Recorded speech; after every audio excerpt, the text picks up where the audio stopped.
Alam mo ba? Napansin mo ba nitong nakaraang June 21 na parang ang tagal-tagal lumubog ng araw?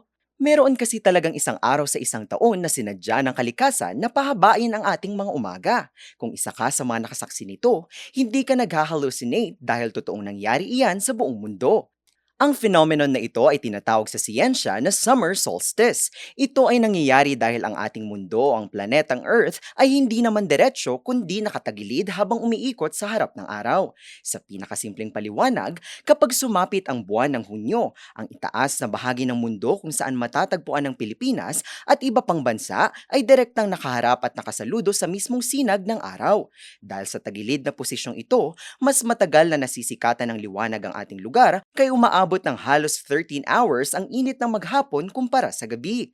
Ngunit para sa mga mahilig sa dilim ng gabi, wala namang kailangang ikabahala. Dahil kapag tapos na ang petsang ito, unti-unti na ulit magbabalanse ang ikot ng mundo hanggang sa bumalik na sa normal ang haba ng gabi. Kaya sa susunod na mapansin mong maliwanag pa kahit alas 6 na ng gabi tuwing buwan ng June, huwag matakot. I-enjoy mo lang ang mahabang araw upang mas marami kang magawang trabaho o diskarte sa buhay.